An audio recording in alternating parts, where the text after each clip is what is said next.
Let's continue with the fourth chapter from your economics book of grade 9, and the name of the chapter is Types of Economies, and today we are going to start with developed and developing economics.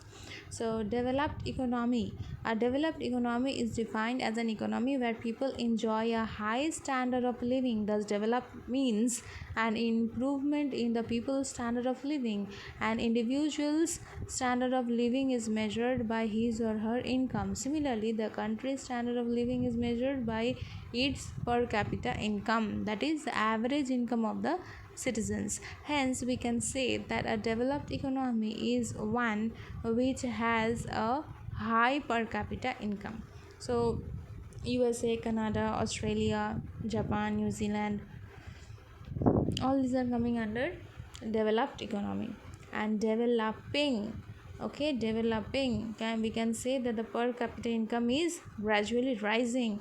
Developing economy is defined to be an economy where the standard of living enjoyed by the people has not reached a high level but is rising.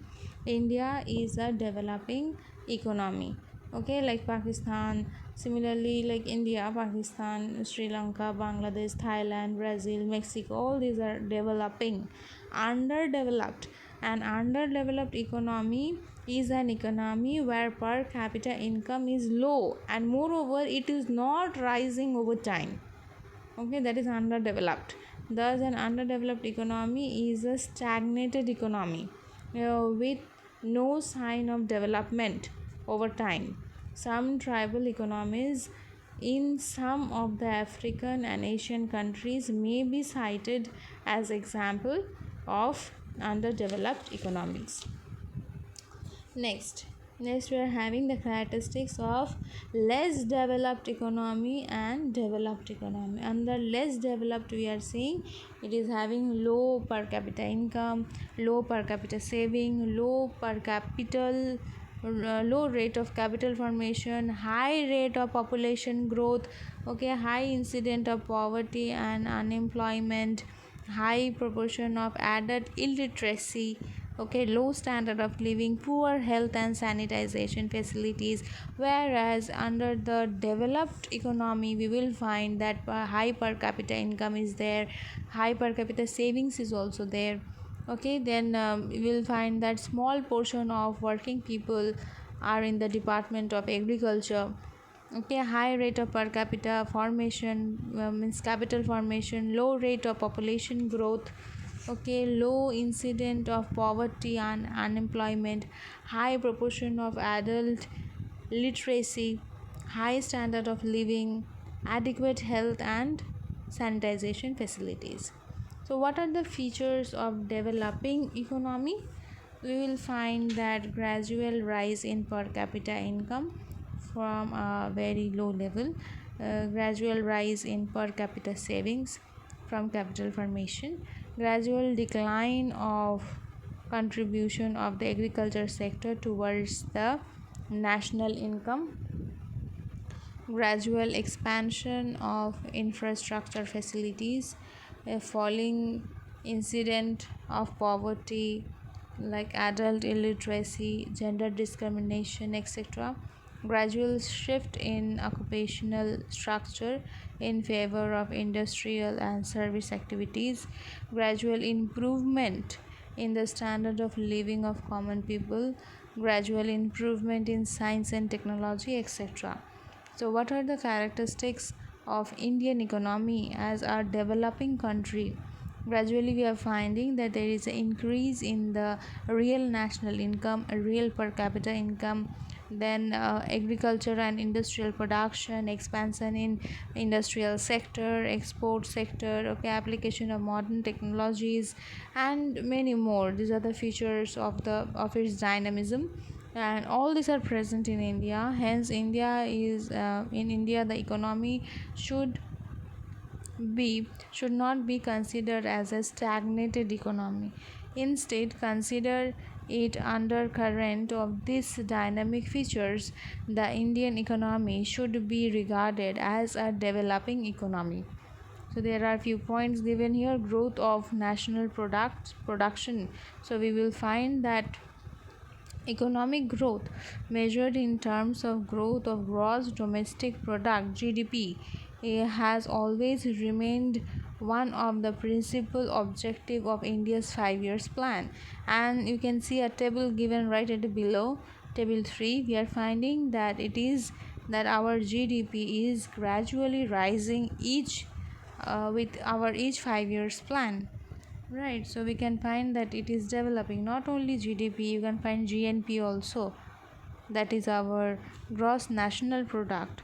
Then NNP also, net national product, per capita income. You can see gradually our country is moving towards a development.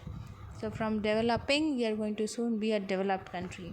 So changes in the structure of national income, in the contribution of different sectors. We are finding that in the national income of India has also changed during the plan periods. The contribution of the primary sector, okay, and the other sectors have also changed.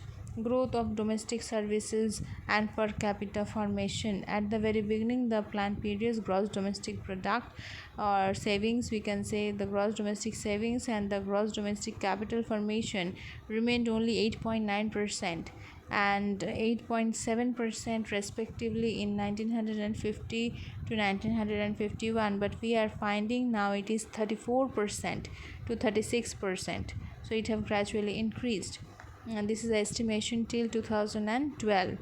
Okay, then growth of agricultural production.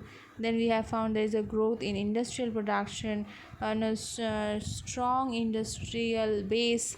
And then you can see many other points are there which is indicating that India is gradually developing, right? Then we are having this modernization in the structure of the infrastructure, the framework, the economic activities, and the technological advancement they are talking about here.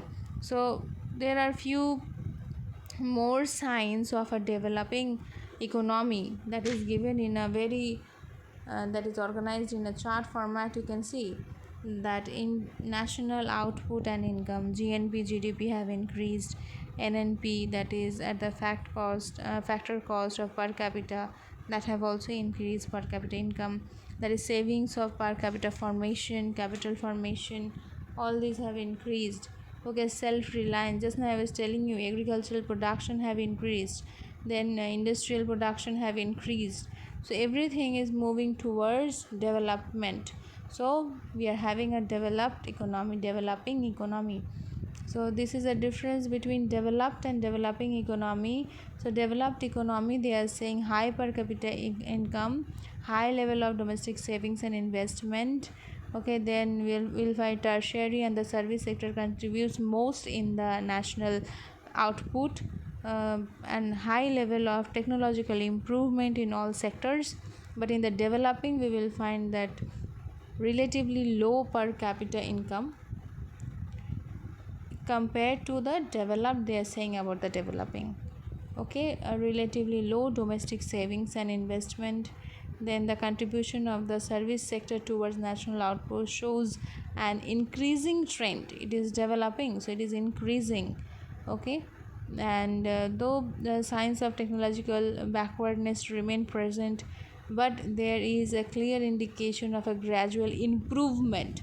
So everything is improving in a developing country. So we can say that India is also towards moving towards we are already developing economy, but we are having a developing economy, but we are gradually moving towards a developed economy.